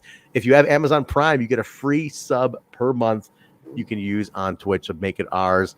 Give it a look. See what you think. YouTube, if you're watching on YouTube, give it a subscription. Hit the like button as well. Also available on all audio podcasts, guys. Apple Podcasts, Stitcher, SoundCloud, Google Play, iHeartRadio, TuneIn Radio, Spotify, Pandora, Amazon. Rate, review, and subscribe. I just saw, Bill, our YouTube and Spotify kind of year in review. And put it this way, our YouTube listen minutes in the millions. And millions of minutes. The millions of minutes listened on YouTube. And I want to thank all the TNI fam here, because it's incredible. Like and there's a bigger like summary that they send once the year's fully over, but they're like, as of like mid-December, you're at like 2 million minutes listened. And I'm like, that's phenomenal. So like, that's crazy. Wow, that is. Speaking of all these minutes there, Trent, since I have you here on the spot. Yeah. Remember last year around the holidays? Yeah. We did like that long Twitch stream, I believe it was. Yeah, it was a 5-hour overnight stream. Yeah. Do we do that again this year? Maybe donate some stuff, some tips and all for charity this year? Do like what we did last year? Or as we talked about earlier, like there's the stuff for Jimmy Ray. Like we could actually maybe split up stuff or do for one thing. But definitely and I don't know if we would do it to both, maybe just to get more involved, Twitch and YouTube this year. But I think we would definitely give you guys even more hours to listen to this year, especially as stuff gets crazy. But I have a lot of time off as well near the end of the year. So we could probably go like an overnight. Doesn't have to even be the week. Like it could be during the week. Probably I could probably make that happen if needed. that week between Christmas and New Year's, that crazy week where like nothing happens, where like you're just free. Yeah. If you want to do it that week, I'm totally down to do it that week. I would love to do an overnight. That'd be a lot of fun. So I'm down. I think we should do. Last year we donated. I think we threw in $200 to Toys for Tots, and then Impact even matched a little bit, and they threw in some a little bit on that if too. Impact's willing to match it again, we'll be happy to do I it. think so they if will. we can get a little endorsement. Yep. We'll go ahead and give them a and Skull saying we can play the TNA Impact video game on Twitch. I got it. We can play that too. Well, what I found out, I think maybe Skull had said it, or someone else in the chat that said, like, we don't even need to have the video game. You can just run an emulator. Like, you don't really even need video games. Like, you can just do them. So we definitely been talking about that. We definitely, at least for Twitch only, got to get the video game going. Sure. I'm totally down. If we do like an overnight kind of thing where we're just hanging out all night, dude, I'm totally down. We got the board game also, the DVD game. We all got that. We can do all sorts of stuff. We just have to be careful about playing any of the DVD. Yeah. So I don't even know what they are. Maybe they're like our clips here. Who knows? Yeah, they might be. I don't know. War Machine Rhino. But let's do that. Let's do it the week between Christmas and New Year's. That's a real free, easy week. We'll do an overnight deal like we did, and we'll pick a charity for it. We'll either we'll do Jimmy Raves thing. It's a good idea to give it to the kids. Or last year we did Toys for Tots, so Jimmy Raves thing. We'll figure one out. If you guys we'll leave it to you guys. Maybe we'll put a vote up. So if you guys got suggestions we can add to the vote, let us know. And let us know what you think. What we should do. Jimmy Rave, Toys for Tots, Wounded Warriors, whatever you can think of. Just give us your suggestions, and we'll put up a little poll. Whatever wins, that's what we'll donate to. We'll go from there. And anything that comes in, and like I said, we'll talk to Impact, and we'll see if they're willing to put it on it this year as well, and we'll go from there. But cool. I think I check out the merch, prowrestlingtees.com/total nonstop impact. There's a new TNI UK Bison design. It's been submitted. Not up yet. Give it like another day. Should be up on the site. So take a look. Bison's got his own t-shirt coming. It's a One of the Dead design. Really cool. One of the Dead exclusive. Oh, yes. There may or may not have been a little tease by the Bone Man the other day. Oh, okay. Cool. Maybe for those Smash This podcasters. Oh, okay. Well, listen, if he teased it, if you saw it, then you know it's a cool design. It's one of Juan's. So Juan's great. Juan's done a lot of Impact stuff too. So take a look at that. But other than that, guys, we're good to go. Don't forget the Discord down there. Yes. And obviously, if you need a way to watch these shows, a lot of the time, Truck is running the show in the Discord. So you can watch along with the TNI fam before the show. So no excuse not to watch the show, except for like sometimes when you're like us and are doing other things. But then we have to rely on our memories. But definitely a way to watch it. Obviously, you can watch it on the Impact Plus app as well. Or unless you just tape these all on your VHSs and they're going back because the VHS collection. Yeah, they can tell us the differences. The difference is you don't have those little like the transition moments. Like they've edited these for like for like what Pluto, I guess for Pluto at the time. So they have the little transition spots, the little fade ins out. They're quick, but they're little fades. The pay-per-view feeds, no fades. They were just quick. They were straight up clip transitions. That's what Dave's got on his VHS. The straight feed, the $9.99 pay-per-view feed is what we got. So because right now you wonder, is that the only feed that exists? Like, did they go to the master tapes, like the infamous AMP tapes? Like, did they go to all these original pay-per-views?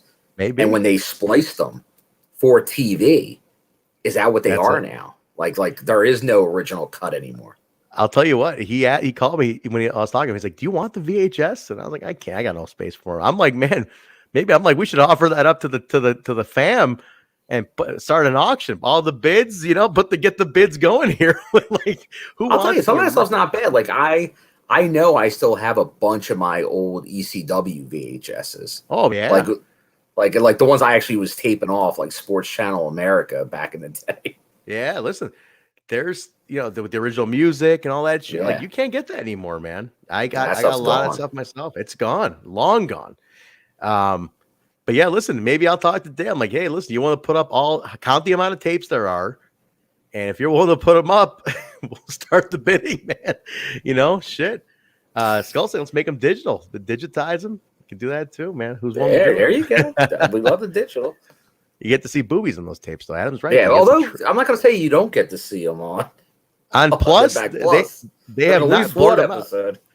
We definitely, the stripper episode, they did not blur them out of there, and you still saw Trinity's too at that one episode. They definitely did not edit these at all. So yeah, like there was just a few like a few edits here and there. Yeah, and then they're all over the place. The edits. Adam's got it. He's got Lollipop's boobs. Yeah, well, that's edited. That's one of the few edits. That's one that was way out there. But the one with the stripper that Disco brings in, I can't believe they didn't catch that one. That was she's on the apron, like flashing straight up, like she's like, ooh, there you go. Awesome. All right, guys, let's get out of here, and we will. Tomorrow, TNI UK, they will be on tomorrow doing their thing. I don't know if they have a guest, but they'll be previewing this coming week's Impact, talking last week's news and all what's going on. They'll be doing all that. And then Thursday, the watch along as Impact Access TV watch along, and then the post show review. I will be out of town, so I won't be able to even pop in for a surprise on that one. So don't ask, J-Bone. I will not be around. Don't ask. Yeah, I'll be out.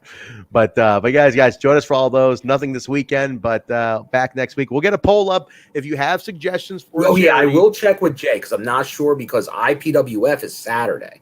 Oh, it is Saturday. Okay. So there is an Impact special. So I will find out. I'll be at a show Saturday night at the ECW Arena. So I will not be there for like any like reaction, but my guess is we can still get a review going at some point over the weekend. So I'll get that confirmed. But so there probably will be an IPWF special at some point over the weekend. Okay. So yeah, stay tuned, guys. There'll be some word on that. And once we know, you'll be the first to know. But other than that, guys, we are good to go. Join TNI UK tomorrow, 1 p.m. Eastern time, US, 6 p.m. UK. We'll see you guys then. Thank you, everybody, for joining. Take care. Brush your hair. See you later. Good night.